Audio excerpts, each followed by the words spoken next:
ایک مرتبہ کا ذکر ہے کہ ایک ویران راستے میں ایک اونٹ کھڑا تھا اور اس کی رسی بھی کھلی ہوئی تھی۔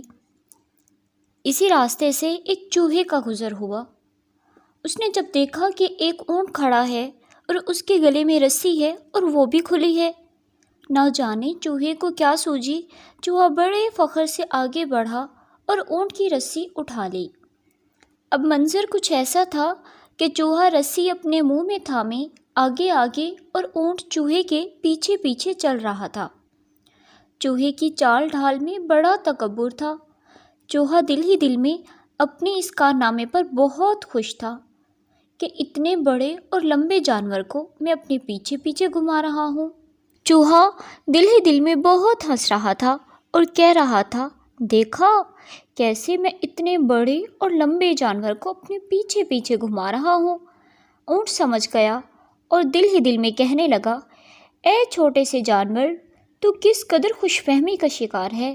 تھوڑی دیر صبر کر۔ چوہا اور اونٹ ایک ندی کے کنارے پہنچ گئے۔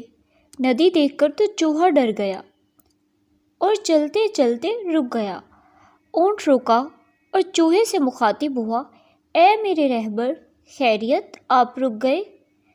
پتہ ہے آگے پھر کیا ہوا؟ چوہا جو پہلے بڑے تکبر اور فخر سے چل رہا تھا، اب ندی کے بہتے پانی اور گہرائی کو دیکھ کر اس کی تو حالت ہی غیر ہو گئی۔ اونٹ نے ہنسی چھپاتے ہوئے کہا، ڈر کیوں گئے میرے رہبر؟ آگے بڑھتے جاؤ، ہمت اور جرأت سے کام لو۔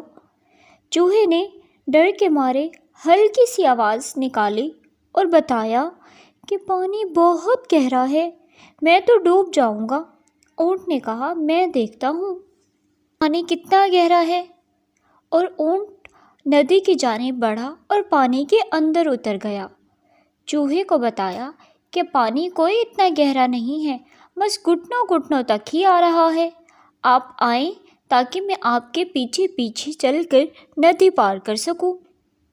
یہ سنتے ہی چوہے کی تو جیسے جان ہی نکل گئی، بڑی عاجزی اور انکساری سے کہا، پانی آپ کے گھٹنوں تک آتا ہے، میں تو ڈوب ہی جاؤں گا۔ چوہا سمجھ چکا تھا کہ وہ جس بات پر غرور اور تکبر کر رہا تھا یا جس خوش فہمی میں تھا وہ درست نہ تھی۔ کسی کو حقیر نہیں سمجھنا چاہیے۔ چوہا اپنے کیے پر بہت شرمندہ تھا۔ چوہے کو سمجھ آ چکی تھی تو اونٹ نے بھی اس کو سمجھایا اور کہا، بھی اپنے آپ سے کمتر کسی کو نہیں سمجھنا چاہیے، ہر چیز کی اپنی اہمیت ہوتی ہے، آؤ میری پیٹھ پر بیٹھ جاؤ۔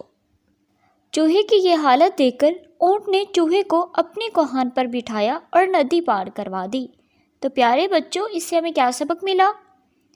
جو دوسروں کو حقیر سمجھتے ہیں، انہیں شرمندگی کا سامنا کرنا پڑتا ہے۔ ہمیں چاہیے کسی کو اپنے سے کمتر اور حقیر نہ سمجھیں، کیونکہ اس عادت سے اللہ بھی ناراض ہوتے ہیں۔